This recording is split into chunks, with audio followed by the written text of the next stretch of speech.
सबसे पहले ये कहूंगा कि मुझे इस इंडस्ट्री में 30 साल हो गए हैं और कभी इतनी बड़ी ऐतिहासिक फिल्म मैंने कभी नहीं की। आई विश मेरी मां होती तो she would have been so proud.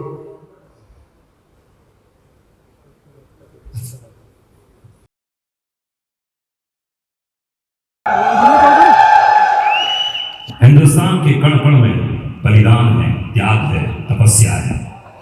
तो चलिए 50वां साल चल रहा है भैरव का और इस साल पहली बार एक प्रयास है आप तक पहुंचाने की एक ऐतिहासिक फिल्म जिसका नाम है सम्राट पृथ्वीराज चौहान।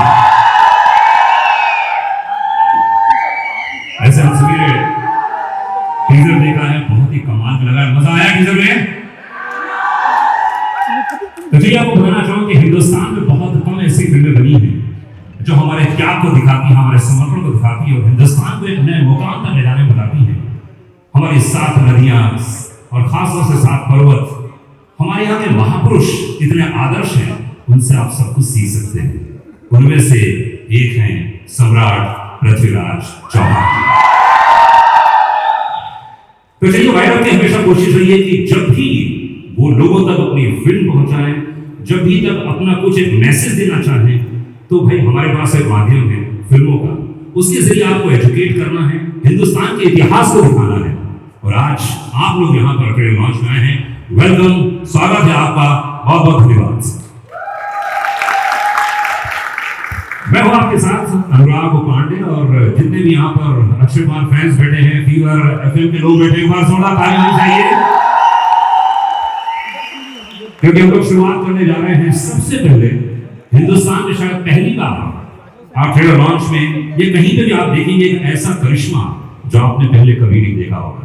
तो चलिए जी, यहाँ पर प्रोजेक्शन मैपिंग के जरिए आपको एक नए अंदाज, एक नए अनुभव की ओर हम लोग ये चलते हैं। आइए देखते हैं।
सम्राट पृथ्वीराज चौहान के रूप में अक्षय कुमार।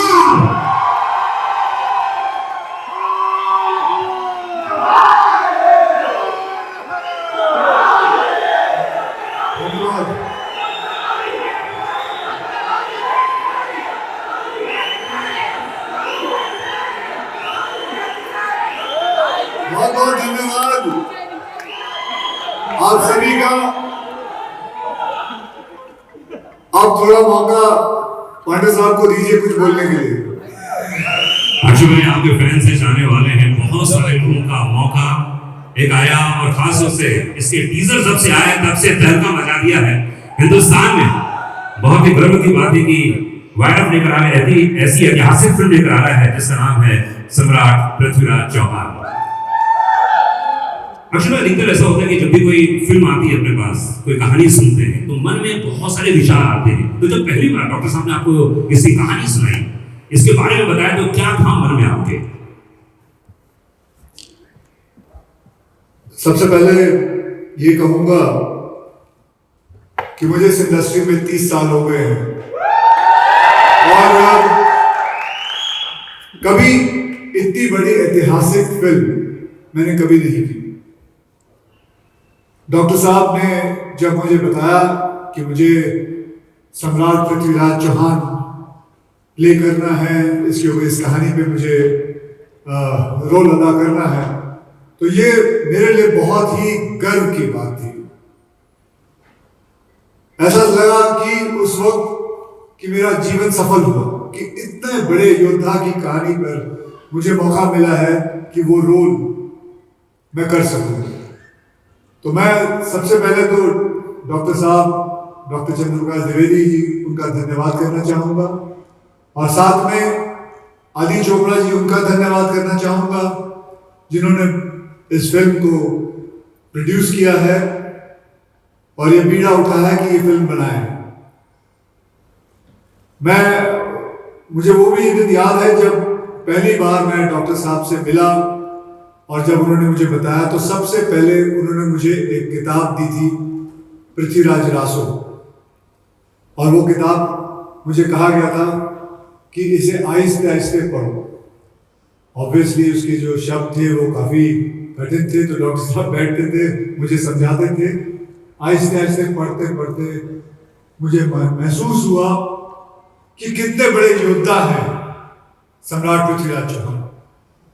और हम जब हिस्ट्री किताब में जब पढ़ते हैं तो सिर्फ एक पैराग्राफ आता था उनका। आज ये फिल्म मैं चाहूंगा देश का ही नहीं, दुनिया का हर बच्चा देखे। It's an educational film. ये फिल्म आप खुद ही देखेंगे, आपको खुद ही महसूस होगा कि आप अपने बच्चों को ये फिल्म दिखाना चाहेंगे, उन्हें बताना चाहेंगे कि सम्राट पृथ्वीराज चौहान की कहानी क्या है, क्या क्या किया था। बस ऐसे ही करके मुझे उसके बारे में और भी बहुत सारी बातें पता चलती गई और मुझे बहुत गर्व से मैं कहता हूं कि मुझे ये मौका मिला कि मैं ये फिल्म में काम कर सकूं। I am very proud and I wish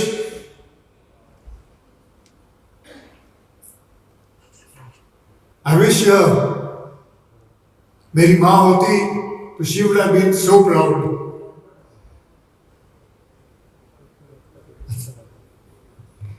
बहुत सारे फैंस लोग मौजूद हैं, फीवर एफएम के लोग मौजूद हैं। हमेशा लोगों के मन में बात रहती है कि जब फिल्म रिलीज होगी उसके बाद हिंदुस्तान का पूरा एक वर्ग बहुत ही गौरवान्वित महसूस करेगा हिंदुस्तान की आन बान और शान देखकर। तो फिल्म देखने के बाद क्या क्या रिएक्शन आने वाला, आपको क्या लगता है? जैसे मैंने कहा पांडे साहब की ये फिल्म जो है इट्स एन एजुकेशनल फिल्म। मैं इस फिल्म को चाहूँगा कि बच्चा इस फिल्म को देखे और सरकार से भी निवेदन करूंगा कि इस फिल्म को एक कंपल्सरी चीज़ है, मतलब स्कूलों में दिखाया जाए, हमारे हिस्ट्री के बारे में बताया जाए कि क्या हुआ था, कैसे हुआ था। और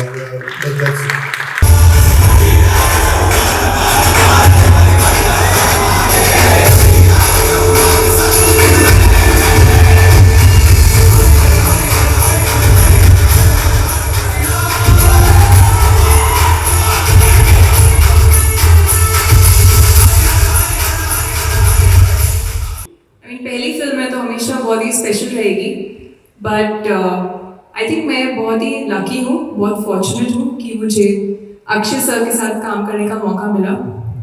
यशराज ने मुझे लॉन्च किया एंड ऑफ कोर्स डॉक्टर साहब ने मेरी पहली फिल्म डायरेक्ट की है।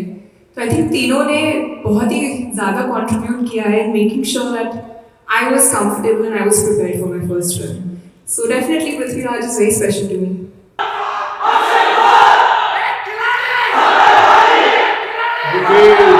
थैंक यू, बहुत बहुत धन्यवाद जी, बहुत बहुत धन्यवाद आप सभी फैंस के पीछे. मुझे पता है कहाँ से आप लोग हैं. ये सब खत्म होने के बाद आप लोगों से बाद में मुलाकात होती है. अच्छा है, कोई भी फिल्म होती है उसमें एक्शन होता है, ड्रामा होता है ना, इमोशन होता है. तो इस पूरी जो हम लोग देखने जा रहे हैं फिल्म, उसमें सबसे ज्यादा अपील आपको क्या चीज करी? किसने आपको लगा कि यार ये बड़ा कमाल था, मुझे मजा आ गया? इसमें सब कुछ बहुत ही बढ़िया है और सब कुछ इसके अंदर जो कुछ आप देखोगे ये सब सच है. ये सब कुछ हुआ, मतलब इतना सब कुछ हुआ और हमें इसके बारे में इतनी सी इल्म भी नहीं है. मुझे तो यही बात कमाल की लगी. और जब डॉक्टर साहब ने इसके बारे में बताया, 18 साल से ये आदमी रिसर्च कर रहा है, 18 साल से. और ये जो फिल्म आप देखोगे ये इनकी 18 साल की मेहनत का काम है पूरा. सबसे पहले तो मैं अक्षय जी, आपको, मानुषी जी, डॉक्टर साहब, आपको बहुत सारी मैं बधाई और बहुत सारी शुभकामनाएं देना चाहूँगी. बहुत ही कमाल का ट्रेलर है, बहुत सारी आप लोगों को शुभकामनाएं. अक्षय, मेरा सवाल आपसे ये है कि हम इतिहास में बचपन से, चाहे पृथ्वीराज जी हो या महाराणा प्रताप हो, इस तरह के हिस्टोरिकल कैरेक्टर्स को हम एक हीरो की तरह देखते आए हैं कि हमारे देश के लिए, धर्म के लिए वो उसकी रक्षा करते हैं. लेकिन और ये एक नायक के तौर पे भी हम इन्हें देखते हैं. मगर आज के दौर में आप एक सच्चे नायक की क्या डेफिनेशन देखते हैं? आपको क्या लगता है कि आज के दौर में एक नायक या एक लीडर, उसमें क्या क्वालिटीज होनी चाहिए? लीडर्स का तो मुझे पता नहीं, बस एक अच्छे इंसान होने चाहिए, बहुत है. अपनी जिंदगी में अच्छाई करो, अच्छे कर्म करो, कमाई करो और किसी का बुरा मत सोचो, किसी के बारे में बुरा मत बोलो. बस यही कुछ गिनी चुनी चीजें हैं. ज्यादा मैं इस पे ज्ञान नहीं देना चाहूँगा. ये कुछ चीजें हैं जो मैंने हमेशा फॉलो की हैं. डॉक्टर साहब, आपसे भी मेरा एक सवाल है. हम बहुत ही एक ज़माने से आपके काम के मुरीद रहे हैं, अब बहुत ही कमाल का काम करते आए हैं.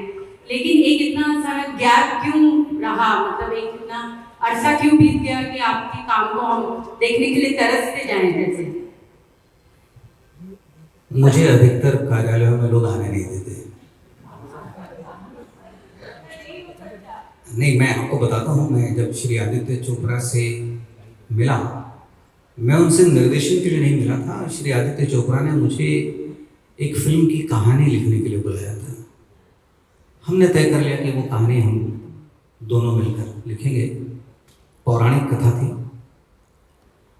मुझे ठीक 4 दिन बाद फिर फोन आया कि श्री आदित्य चोपड़ा आपसे मिलना चाहते हैं. तो मैंने उनसे कहा कि अभी तो मैंने पढ़ना शुरू किया है, इतनी जल्दी वो मुझसे कैसे उम्मीद करते हैं. तो मुझे याद है श्री भरत रवेल ने मुझे फ़ोन किया था. मैंने उनसे कहा कि भरत, मुझे कुछ पढ़ने का समय दो. भरत ने मुझे ये कहा कि मैं ये नहीं जानता हूँ कि सर आपसे क्यों मिलना चाहते हैं, तो आप एक बार आ जाइए. तो मैं उनसे फिर मिलने गया. तो उन्होंने मुझे प्रश्न पूछा कि डॉक्टर साहब, क्या आप फिल्म बनाना नहीं चाहते? तो मैंने कहा मैं बिल्कुल फिल्म बनाना चाहता हूँ. तो आपने मुझे पिछली बार क्यों नहीं कहा कि आप फिल्म बनाना चाहते हैं? तो मैंने उनको उत्तर दिया कि आपने मुझे फिल्म निर्देशित करने के लिए नहीं बुलाया था, लिखने के लिए बुलाया था. इसलिए मैं विषय बदलना नहीं चाहता था. तो आप फिल्म डायरेक्ट करना चाहते हैं? मैंने कहा जी मैं चाहता हूँ. तो कर क्यों नहीं रहे हैं?